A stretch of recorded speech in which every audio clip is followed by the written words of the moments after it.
كثير من متابعي الكرة الإسبانية وخاصة ممن يحرصون على متابعة الكلاسيكو سيتعرفون بسرعة على الرجل الذي يتواجد بجانبي في هذه اللحظات، إدواردو إرتالدي، الحكم الإسباني المعروف والذي أدار العديد من مواجهات الكلاسيكو السابقة. سعداء جدا بوجودك معنا هنا في أبو ظبي الرياضية.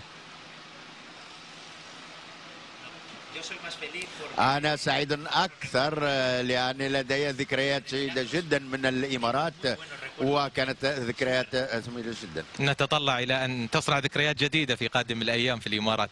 لكن عندما نتحدث عن الكلاسيكو بداية دعنا نتحدث عن الطاقم التحكيمي الذي أدار مباراة اليوم.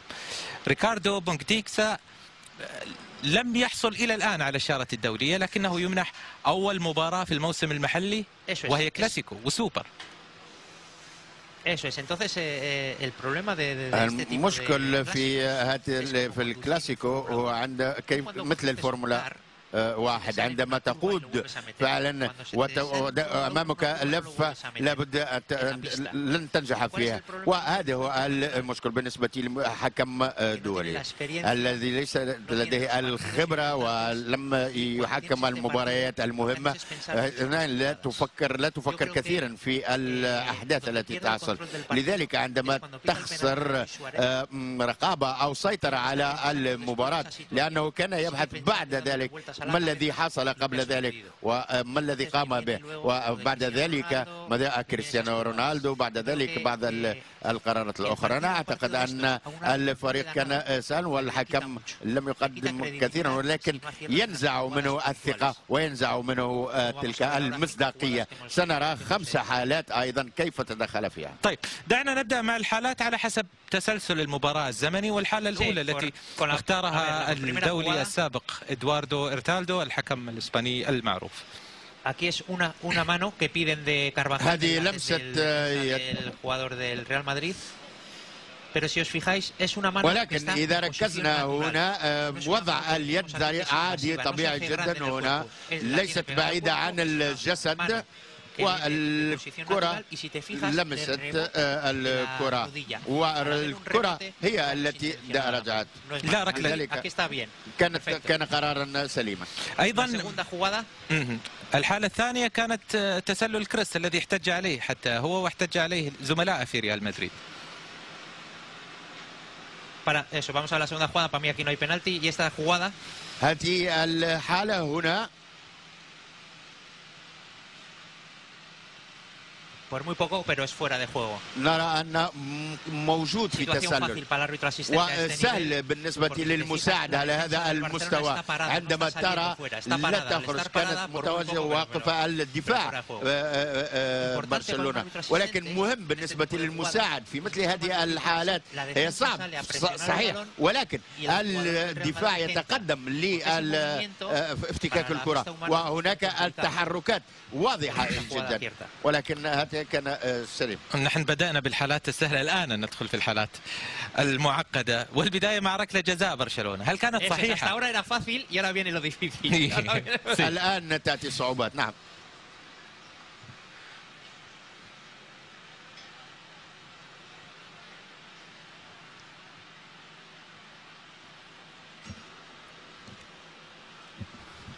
Vemos ahora cómo le llega el balón a Luis Suárez. كما نرى الكرة مع لويس سواريز تصل إليه. ve que le tira el balón por encima. وهنا قدم الكرة وهو الذي يحاول. سواريز يبحث على الالتحام، لم يكن هناك أي التحام. يعني أنت ترى أنها ركلة جزاء غير صحيحة. No es correcto, yo creo que aquí se equivoca en la situación. نعم، هنا هذه الحالة لم تكن صحيحة وكانت مهمة جدا، ليس فقط لضربة الجزاء ولكن لما حصل بعد ضربة الجزاء، لأنه في هذه كان هناك أنه يريد أن يكون يصبح دوليا وجاء في الكلاسيكو وحاول، ولكن نرى أنه خسر الكرة، خرجت الكرة من الملعب ثم بحث على الالتحام حتى يخطئ الحكم. اللاعب لا يغش الحكم ولكن يغش زميلا في هذه المهنة، لأنه أيضا 11 لاعبا الذين يلعبون معه.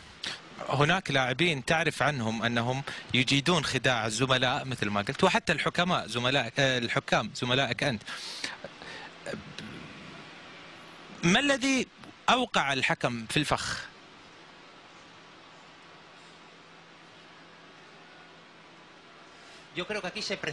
أعتقد أنه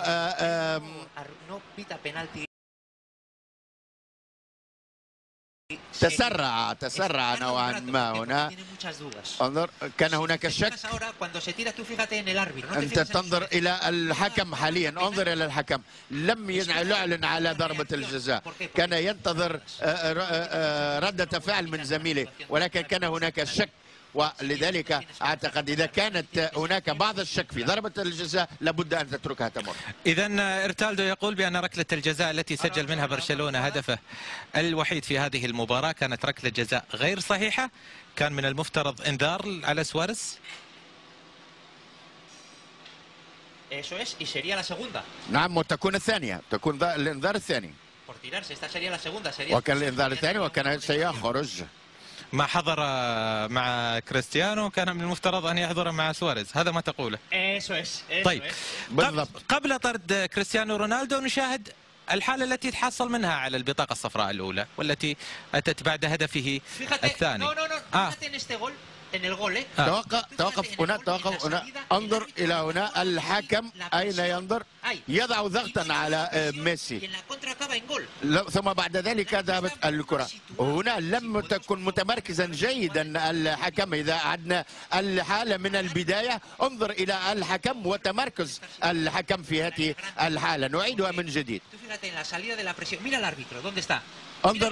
انظر الحكم أين هو؟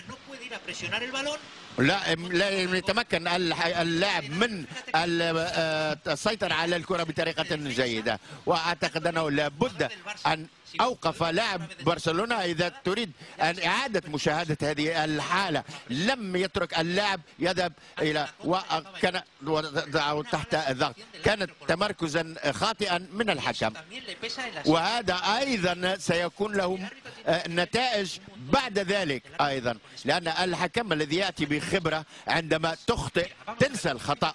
ولكن انظر من البداية، انظر إلى الحكم فقط، ركز على الحكم وكيف سيكون هناك محاولة.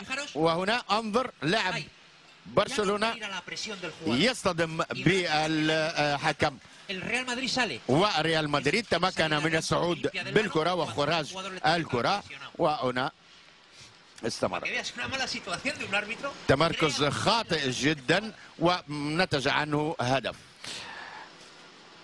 استعجال في ركلة الجزاء، تمركز خاطئ في الهدف الثاني، وطرد رونالدو. هل كان صحيحا مستحقا؟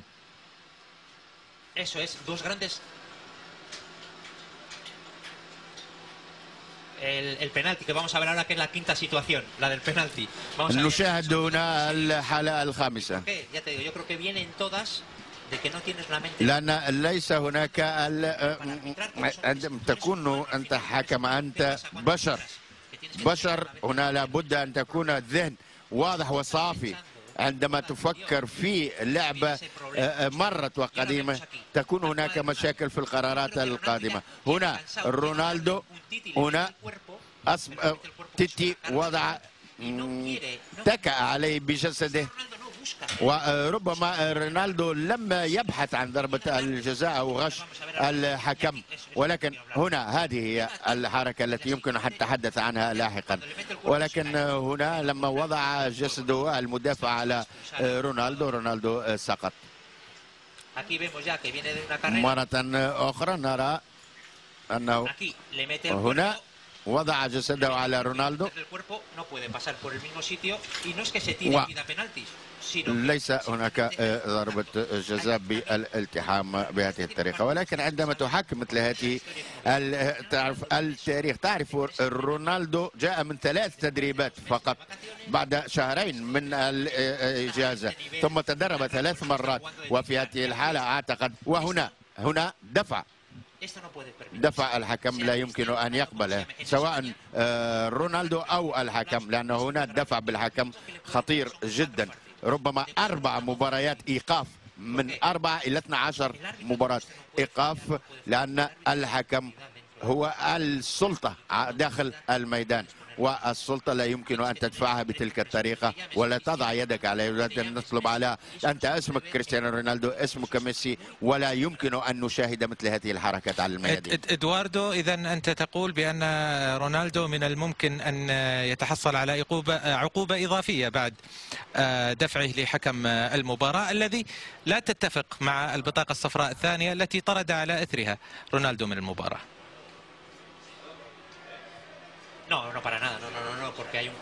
لا كان هناك، ليس هناك دفع، ولم نرى أنه كان يبحث على ضربة الجزاء، كان هناك التحام جسد لجسد وليس هناك ضربة، ولكن كريستيانو رونالدو لم يحاول غش الحكم.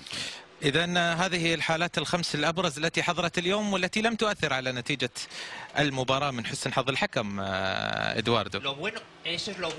هذا هو نعم من حسن حظه، أنه إذا كانت هناك ضد ريال مدريد ولكن ريال مدريد هو الذي فاز، لذلك كان حظ الحكم. إذا كانت الوضع ضد الفريق الذي يخسر ستكون هذه تنتهي بتلك الطريقة عندما يفوز. لو كان العكس سيكون هناك في إسبانيا مشاكل كبيرة. إدواردو إرتالدو الحكم الإسباني الدولي السابق، شكرا جزيلا لك على تلبية دعوة